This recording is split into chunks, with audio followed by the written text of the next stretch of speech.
Student I am Sudesh Sharma from ASN high school. आज का topic class 10 science chapter number 6।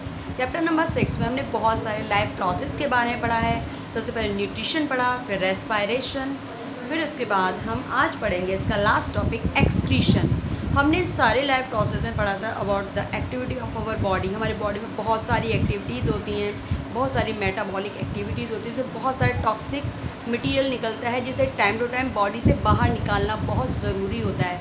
अगर ये निकाला नहीं जाए तो बॉडी को स्पॉइल कर देगा, जैसे कि सम ग्लूकोज, सम टॉक्सिक यानी कुछ यूरिक एसिड है, अगर टाइम टू टाइम बॉडी से बाहर ना निकाला जाए तो बहुत ज़्यादा हार्मफुल होता है। ओके, ये सारा वर्क, जो सारी वर्किंग हो रही है जिसमें कि वेस्ट रिमूवल, वेस्ट मटेरियल को रिमूव किया जाता है बाय द किडनीज। यस, हमारी बॉडी में एक ऑर्गन है kidneys. Yes, one pair of kidney हमारे एब्डोमेन के दोनों साइड, बैकबोन के दोनों साइड पाई जाती है, जो कि वर्किंग करती है फिल्ट्रेशन ऑफ ब्लड को फिल्ट्रेट करती है, ब्लड के टॉक्सिक मटेरियल को फिल्टर करती है। यस, इस टाइप को हम इस डायग्राम को देख सकते हैं। इसमें पूरे ह्यूमन बॉडी के एक्सक्रीशन के सारे पार्ट्स को दिया हुआ है। One pair of kidneys, then kidneys छोटी सी ट्यूब निकलती है जिससे फिल्टर पास आउट होता है, दिस इज कॉल्ड यूरेटर्स। ये छोटी जो ट्यूब लाइक स्ट्रक्चर से यूरेटर्स, और ये फिल्ट्रेट किडनी से निकलने के बाद यूरेटर से होते हुए एक मस्कुलर बैग, जिसे हम कहते हैं यूरिनरी ब्लडर, इसमें स्टोर हो जाता है।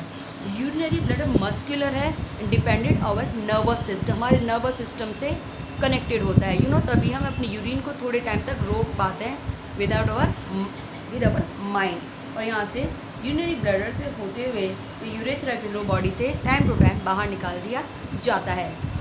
अब ये किडनी की बात करें, किडनी इतना सारा वर्कआउट कैसे करते हैं। सपोज है जैसे हमारी बॉडी के अंदर पूरे स्ट्रक्चर यूनिट में सबसे छोटी यूनिट कहलाती है सेल। इसी तरह किडनी क्या है, बहुत सारे छोटी छोटी सेल से मिलकर बनी हुई, जिसे हम कहते हैं नेफ्रॉन। जिस टाइप से बॉडी की यूनिट होती है सेल्स, उसी तरह से किडनी की यूनिट होती है नेफ्रॉन। या आप स्ट्रक्चर ध्यान से देख सकते हैं, it's a small structure of nephron. ऐसा नहीं है कि किडनी के अंदर ये नेफ्रॉन खाली 10 है, 20 है, 30, no, it's a 1 million. Least एक किडनी में नेफ्रॉन की जो नंबर है वो 1 मिलियन से भी ज़्यादा हो सकता है। बहुत कम्पैक्टली अरेंज होती हैं और लगातार इनसे ब्लड के अंदर का जो वेस्ट मटेरियल है वो फिल्ट्रेट होता रहता है। एक किडनी के नेफ्रॉन से कम ब्लड 60 टाइम पास होता है जब उसे फिल्टर किया जाता है, टॉक्सिक मटेरियल को एब्जॉर्ब किया जाता है। चलिए अब हम बात करते हैं नेफ्रॉन के स्ट्रक्चर कैसे वर्किंग होती है। Suppose and that's it. पहले से स्ट्रक्चर देखते हैं। फर्स्ट ऑफ ऑल आपको राउंड स्ट्रक्चर दिखाई दे रहा है, कप लाइक स्ट्रक्चर, इसे हम कहते हैं Bowman capsule. It's a called Bowman capsule. इसके अंदर ब्लड वेसल्स का एक गुच्छे टाइप स्ट्रक्चर बना लेते हैं इसके अंदर, जिसे लगातार इसके वॉल से धीरे धीरे फिल्टर होता रहता है। इस गुच्छे टाइप स्ट्रक्चर, ब्लड वेसल गुच्छे टाइप स्ट्रक्चर को हम कहते हैं glomerulus. It's a group of blood capillaries. Okay, यहाँ से फिर इसके बाद एक कॉइल स्ट्रक्चर है। कॉइल स्ट्रक्चर आपको दिखाई दे रहा है, this is called proximal कन्वॉल्यूटेड tubule, जिसे शॉर्ट फॉर्म में कहते हैं PCT, प्रॉक्सिमल कन्वॉल्यूटेड ट्यूब्यूल, जो लगातार रीअब्सॉर्ब इसमें फिल्टर होने के बाद फिल्ट्रेट को आगे पास आउट करते जाते हैं। ओके, नेक्स्ट टाइम फिर इसके बाद एक लूप टाइप स्ट्रक्चर है, लॉन्ग लूप टाइप स्ट्रक्चर, इसे हम कहते हैं लूप ऑफ हैनले। देन इसके बाद ये ग्रुप टाइप स्ट्रक्चर, आपको कॉइल स्ट्रक्चर दिखाई दे रहा है, इसे कहते हैं डिस्टल कन्वॉल्यूटेड ट्यूब्यूल, शॉर्ट फॉर्म में DCT। इसके बाद ये कलेक्टिंग डक्ट से कनेक्ट हो जाती है और कलेक्टिंग डक्ट से धीरे धीरे सारा का सारा जो फिल्टर है टॉक्सिक मटेरियल जो फिल्टर किया गया है, वो धीरे धीरे किडनी से यूरेटर के थ्रू यूरिनरी ब्लडर में स्टोर किया जाता है। ओके, इसमें बहुत सारा वाटर, बहुत सारा ग्लूकोज, कुछ एमिनो एसिड, सॉल्ट जो आगे रीअब्सॉर्ब किए जाते हैं और कलेक्टिंग डक्ट से होते हुए यूरिनरी ब्लडर में स्टोर आते हैं, टाइम टू टाइम यूरेथ्रा के थ्रू बॉडी से बाहर निकाल दिए जाते हैं।